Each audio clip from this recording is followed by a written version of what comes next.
In 1991, Konami did something that seemed impossible at the time. They took America's most popular animated family and created one of the greatest beat-em-ups of all time. But the story of the Simpsons Arcade Game isn't just about 4-player chaos and endless quarters. It's about perfect timing, corporate risk-taking, and a game that almost never happened. So let's go back to December 17, 1989. The Simpsons debuted on Fox as a half-hour series, and by 1990, it's a cultural phenomenon. Bart Simpson merchandise is everywhere. You have the famous Don't Have a Cowman t-shirts that were actually banned in some schools, and the show is pulling in 30 million viewers per episode. Meanwhile, Konami is already dominating arcades with licensed beat-em-ups. We had the Teenage Mutant Ninja Turtles in 1989 as well, and that becomes the highest grossing arcade game of the year. I mean, at this point, Konami is actually printing money by combining popular licenses with accessible 4-player gameplay. But here's the problem. Matt Groening and Fox are notoriously protective of the Simpsons brand. They've already turned down dozens of video game pitches, and Konami needs something special to get this license deal done. Now, Konami's pitch was simple but brilliant. They figured, we won't just make a Simpsons game, we'll actually make a playable episode of the show, and every frame will look like it was pulled directly from the TV series, and Fox gave them 6 months to prove it. Now, the Simpsons Arcade Game runs on Konami's proprietary hardware, a Motorola 68000 processor paired with a Z80 sound chip, but the real magic though was in the sprite work. Lead artist Yoshiro Kosaka studied every episode of The Simpsons that were available to him in Japan, and every character sprite was hand-drawn to match the show's animation style. Homer's run cycle, 12 frames of animation. Marge's hair bounce, 8 frames of animation. So it wasn't just about pixel art, it was about digital rotoscoping. And they gave you a ton of variety with the character. You could play as Homer with his fists,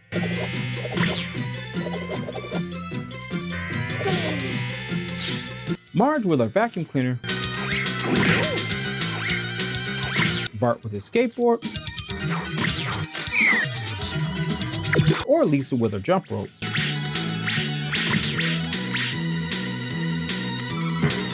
And each character had unique movesets, attack speeds, and jump heights. For example, Homer hit the hardest but moved the slowest, and Lisa was the fastest but also the weakest. Now this is one of the Konami's, and I say that Konami was their first beat 'em up game that actually made character selection actually matter. And what I mean by that is, I mean, let's say we had the Turtles, of course, and you can technically say they were different. I mean, you did have Donatello with reach, you had Leonardo with kind of the rounded person, and Raphael had his own style, and he didn't have the jump slash like everybody else. He had that rolling kick, which you know, it depends on if you like that kind of gameplay or not, but he was kind of fast up close. And then you had Michelangelo. So they were different in a sense, but I think they went a little bit further with the Simpsons. So, and we're talking about Konami, not so much Capcom, because I feel like Capcom already did that with Final Fight, giving you 3 different characters to play with 3 different complete styles. But for Konami 4-player beat 'em ups, like I said earlier, you can technically say the Turtles, but this was, I feel like they fleshed it out a little bit more with the Simpsons. But that's up for debate. Another big part of the genius was the enemies. So Konami filled Springfield with the original characters that felt like they belonged directly cut out from the show. And you had the drunk guys stumbling out of Moe's Tavern, the businessmen in suits, and the actual circus performers. They also paid homage to the nuclear power plant workers, and every enemy had personality and variety. Now there were 8 levels in the game, and each one took you through iconic locations from the cartoon. You had downtown Springfield, Krusty Land, the Springfield Discount Cemetery, Moe's Tavern, the Spring Boot, Dreamland, and the Channel 6 studio. And obviously you had to have the power plant. So each level was packed with background details and Easter eggs that rewarded fans of the show. So they had certain things on there, like you had Snowball, you had Krusty, you had all kind of characters from The Simpsons. You had that 3-eyed fish. So I think they did a really good job with throwing in those little Easter eggs. If you watch the show, you understand those characters and you kind of see where they played in. So, and then he also had iconic sayings when they pick something up and eat or whatever like that. And I think what also made it good is each character kind of had a style of what they did. So Marge was like a housewife, so she had the vacuum cleaner. Homer was just kind of just whatever. He's had his fist. Obviously, Bart skated everywhere, so he had a skateboard. And Lisa with the jump rope, that one kind of threw me off. I felt like she should have had the saxophone because that was kind of her big thing.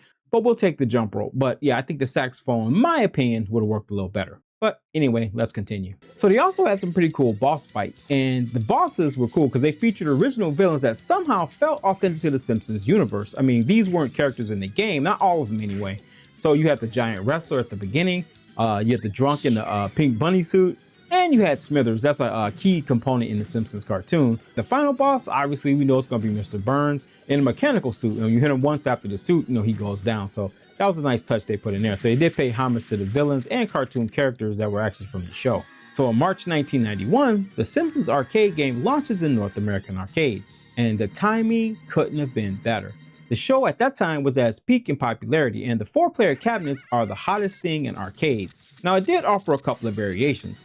Konami produced 2 cabinet versions. You had a standard 2-player upright and a massive 4-player dedicated cabinet, and that 4-player version became legendary.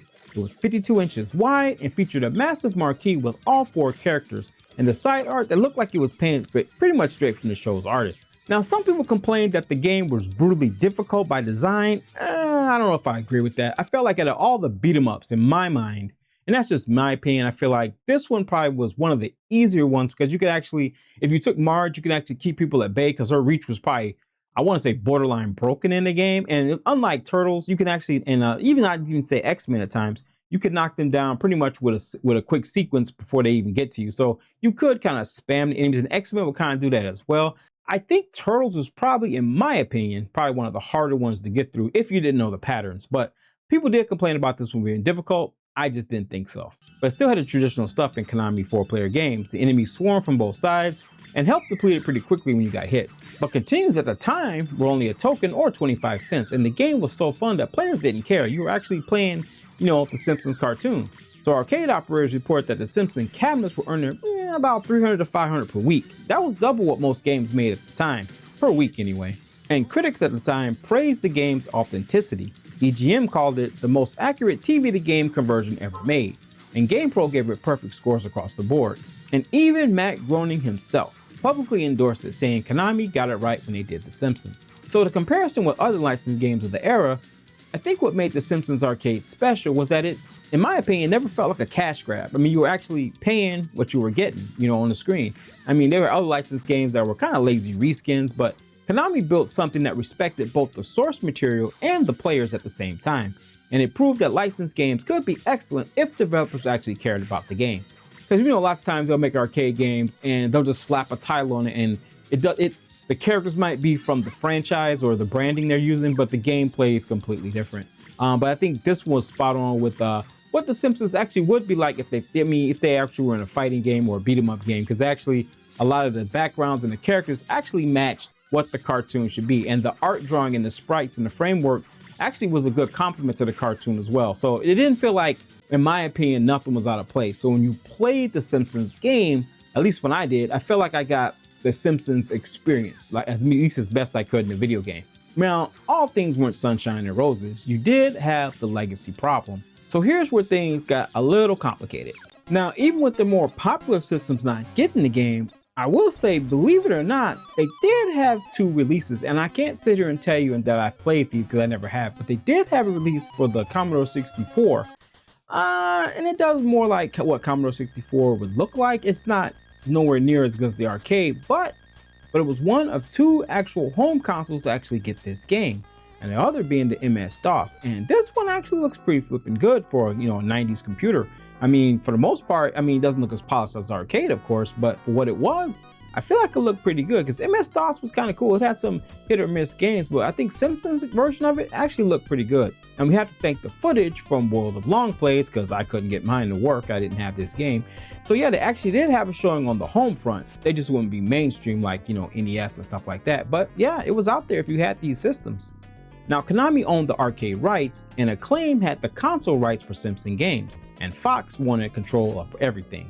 And Matt Groening's team had approval over the home version, so the stars never aligned together. You couldn't get the arcade version at home, and I don't know why you put the console versions on the arcade, because the console versions, I don't know. So instead, console players got watered down alternatives, and you had Bart versus the Space Mutants, Bart's Nightmare, Virtual Springfield, and in my opinion, none of those games captured what made the arcade game feel special. And an entire generation of home console players missed out on a definitive Simpsons gaming experience.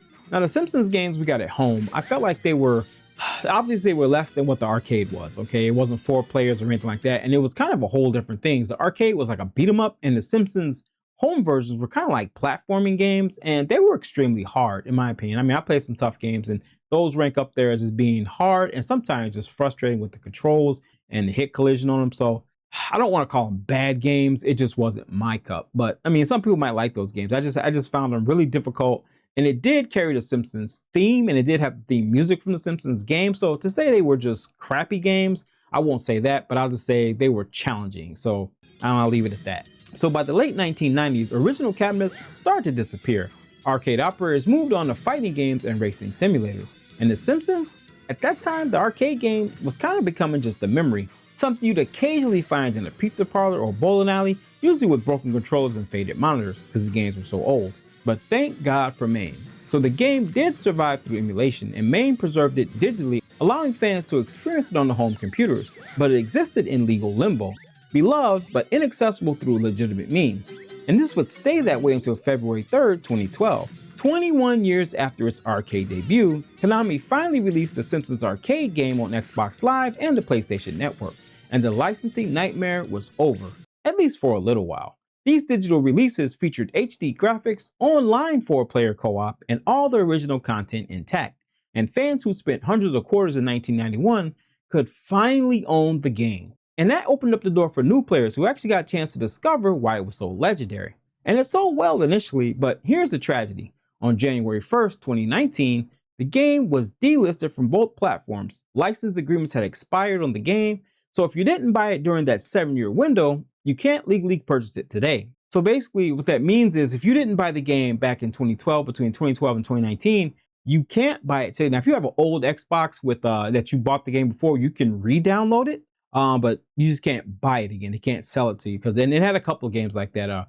Marvel vs. Capcom 2 kind of fell that way, and a few other games on Xbox Live Arcade. So you had that window to get these games, and if you didn't get them, they're pretty much gone. So that kind of sucks. So if you have an old Xbox 360 or a PlayStation 3 that has the license for The Simpsons, consider yourself lucky. So The Simpsons Arcade Game is once again trapped in licensing limbo. You can't buy it, you can't download it unless you own an original cabinet or purchase the digital version before 2019. Your only option is emulation. Now, you still can buy these games if you can find a cabinet out in the wild when they appear on the collector's market, but all hope wasn't lost. In 2021 of August, we did see Simpsons make a return, and that will be on an arcade 1-up machine. Now, the arcade 1-up machine was basically a replica of the old arcade, obviously a lot smaller, 3/4 scale arcade machine. Now, I'm gonna be honest with you, people say it feels like a toy, it feels cheap and crappy. I don't own the Simpsons Arcade 1-up, but I do have a nice Street Fighter 2 Deluxe version. And if you initially out the box, they come, I'm gonna be real with you, they're kind of crap. But you can actually mod these things. Like the one, I don't have a picture of the one back here. I have it in another video I made. You can actually upgrade it to, mine's got Sanwa buttons and Sanwa sticks in it, and you can actually make it pretty nice. So you won't get the full-blown arcade experience with it, but it is a way to license and legally play the Simpsons Arcade Game. I think it comes with Simpsons Bowling as well.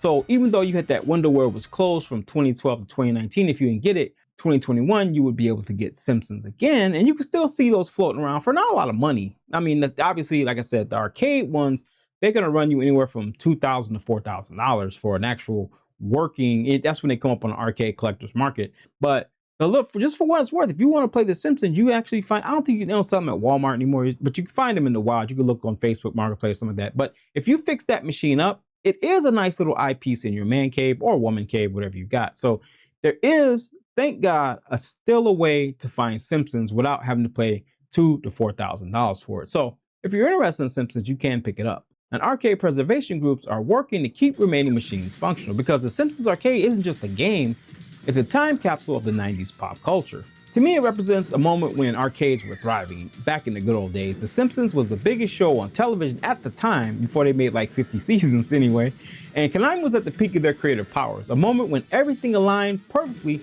to create something special. So at the time in 1991, The Simpsons Arcade Game proved that licensed games could be exceptional, but we already knew that with Turtles. And it shows that if you respect the source material and understand what makes properties special, leads to better games. And modern beat-em-up games like Streets of Rage 4, TMNT Shredder's Revenge, they also owe a debt to what Konami accomplished in 1991. Not just with Turtles, but I feel like with X-Men and Turtles as well. So what I think about The Simpsons Arcade. It was fun. I really enjoyed that one. I feel like I did play Turtles more than I played Simpsons, but for what it was, I mean, it talked, but at the same time, it was still a cool game. The animation was really cool, and I think they really did a really good job with making it look like the cartoon. I mean, as far as like 8-bit beat 'em ups, they had their mannerisms, and the characters actually looked like they were supposed to. Also, the boss fights were pretty cool because, like I said, all the bosses in the game weren't. Some of the bosses weren't actually in the cartoon, and maybe they might have came later on because they've had like 40 seasons of it. And I have to say, the first time I saw The Simpsons, I didn't see the. I actually saw it when, if you remember the Tracy Ullman show back in the day, they had little snippets of The Simpsons, and they looked real rough. They had that real rough look, if you remember back then in the day. And then they actually, I guess it caught on and made a whole, adventure series of The Simpsons. And what I think, if you look at the Simpsons that were on this game, they kind of look like, because as Simpsons go on, they do change the art style a little bit. They do look a little more refined, like you see today. But if you watch the earlier, probably like the first seasons of The Simpsons,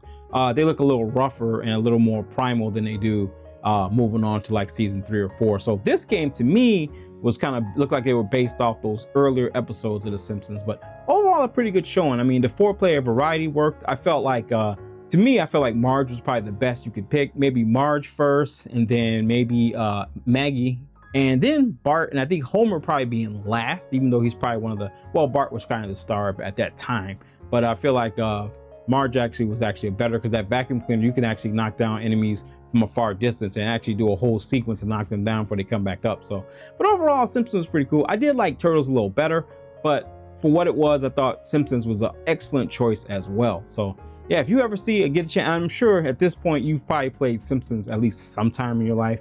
And to go back with the NES versions of them, like I said, they were just kind of tough. And obviously, to be fair, we know that the NES didn't have the power that the arcade had, and you didn't have. I mean, you did have a way to play 4 players if they would have made the game.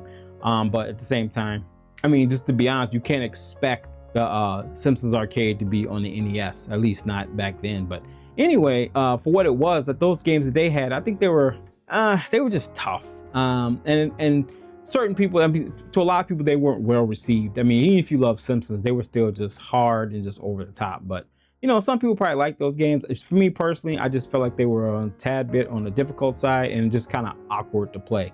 That's just my opinion, but that's gonna do it for Simpsons, guys. But let me know your experience with The Simpsons. Did you actually have nostalgia bait and pick up that arcade 1-up? And if you did you mod it and make it super nice? Because that's one thing with the arcade, you got a little more elbow room. With the arcade 1-up, if you're like 4 grown-ups trying to play the game, you're gonna have a tough time shoulder to shoulder. But overall, I think it's still a good buy, especially now you can get those things kind of cheap. I've seen some go for like $200, $150. People just want to get rid of them because they had nostalgia back in 2021, and now it's kind of 2025, and they're like, I don't need this thing anymore. So you might, I think if I saw one in the wild for the right price, I might pick one up. I think they're cool enough to pick up. So but that's gonna do it, guys. And as always, take care of yourself, protect your inner peace. God bless you. Catch you next video. Thanks for watching.